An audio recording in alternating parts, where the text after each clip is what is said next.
안녕하세요. 뉴스와 사람들입니다. 경은 서울 마포구에서 국민 60여 명을 참석해 하고서 비상경제민생회의를 열고 다음과 같이 발언했지요.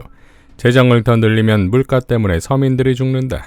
내년도 정부 예산안 시정연설에서도 그 점을 분명하게 했다.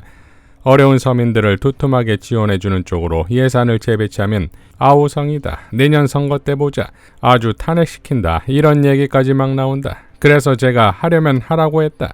제가 이 대통령직을 수행하다 보니 참 쉽지가 않다. 결국 돈이 드는데 그 돈을 누가 부담할 거냐.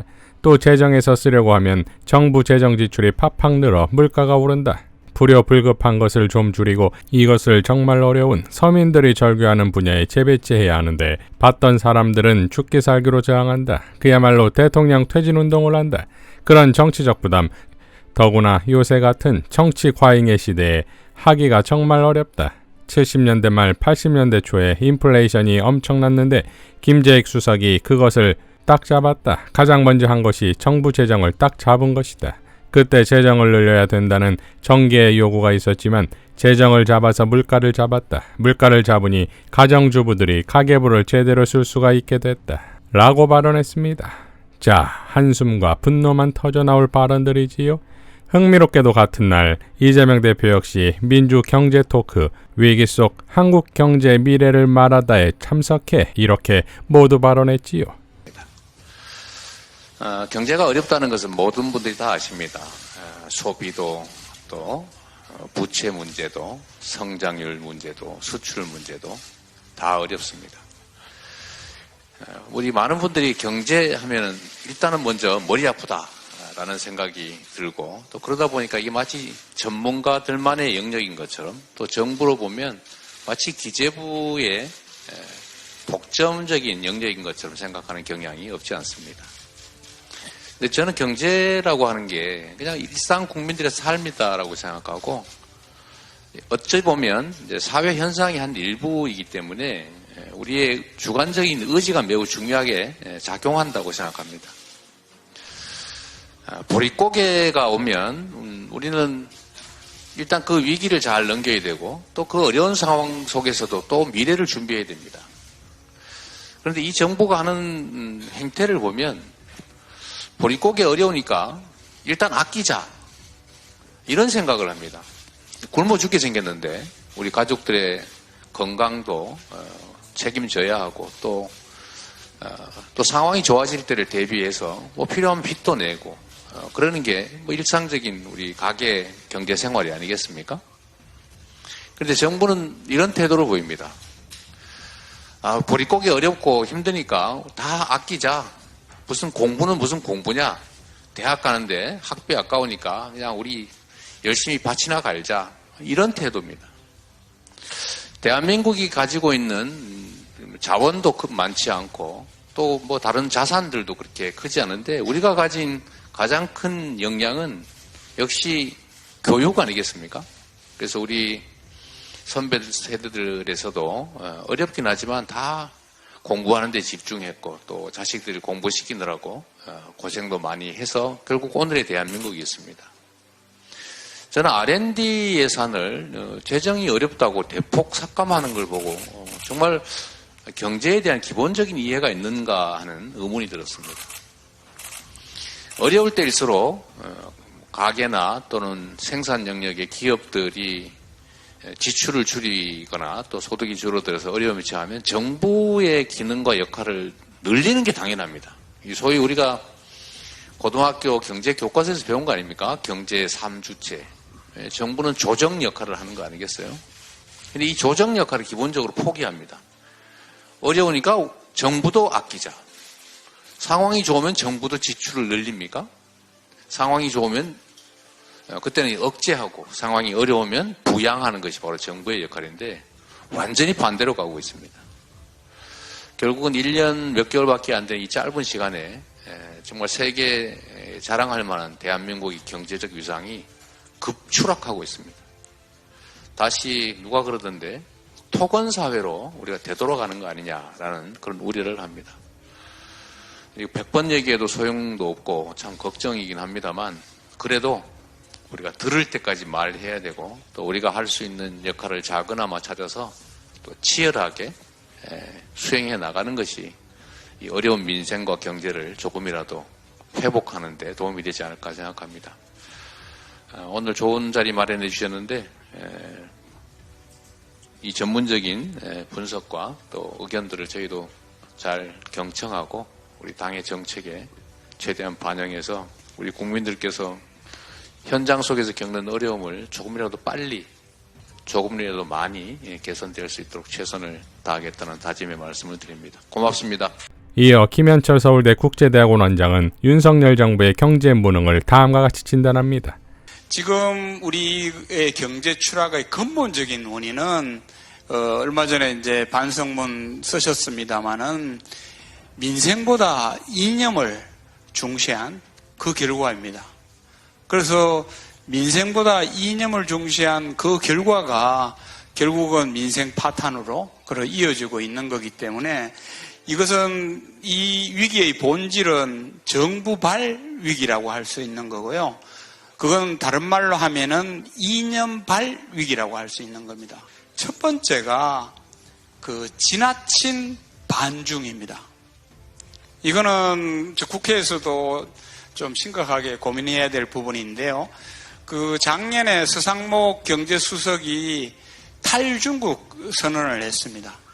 근데 그 탈중국 선언을 하자 대한상의의 최태원 회장이 탈중국 안 된다라고 강력히 선언을 해주셨는데, 근데 최태원 회장님이 올해도 다시 한 번 더 탈중국은 절대 안 된다라고 이야기했어요. 그러자 이제 언론들은 이게 최태원 회장의 이제 추경호 부총리의 탈중국론에 견제구를 날렸다 이렇게 했는데, 이 추경호 부총리가 국회에서는 탈중국 한 적이 없다라고 이야기를 했습니다.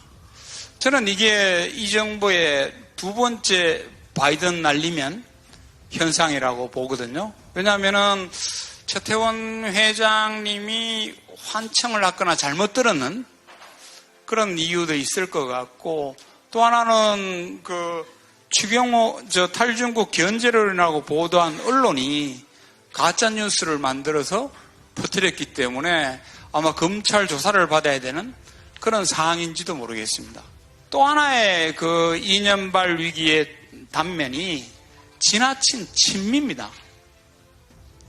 이거는 얼마 전에 이제 미국 백악관에 그 대통령 실에 그 투자 및 일자리 상황판이라는 게 설치되어 있습니다. 우리도 그 홈페이지에 들어가서 볼 수가 있는데요. 이 미국의 투자 및 일자리 상황판을 보면은 진짜 처참합니다. 왜냐하면은 우리나라 기업들이 미국에 투자하겠다고 한 금액만이 133조입니다. 근데 저는 그 투자 일자리 상황판 보고 더욱더 분노가 나는 게, 그 일자리 상황판에는요, 한국 기업이 미국에 투자함으로써 생기는 일자리가 생생히 기록되어 있어요. 현대자동차가 미국에 투자하면서 8,500개의 일자리가 생겨난다. 하나가 투자하면은 2,500개의 일자리가 생겨난다. 그리고 삼성전자가 투자하면은 2,000개의 일자리가 생겨난다. 이러면서 7개의 한국 기업이 미국에 29,900개의 일자리를 창출했다고 굉장한 선전을 하고 있는 거거든요. 저는 곰곰이 생각하면 지금 우리가 경제 위기이기 때문에 그 많은 투자 기업들이 미국에 투자하지 않고 한국에 투자했으면 얼마나 좋았을까. 그리고 그렇게 했으면 우리나라 일자리가 10여만 개 생겨났을 텐데 얼마나 좋았을까, 이런 생각이 들었었거든요. 민생보다 이념을 챙긴 이 정부의 지금까지 1년 5개월의 결과이기 때문에 이에 대한 반성을 제대로 해서 대처를 해야지 우리가 경제 위기에서 벗어날 수 있다라고 그렇게 저는 생각합니다.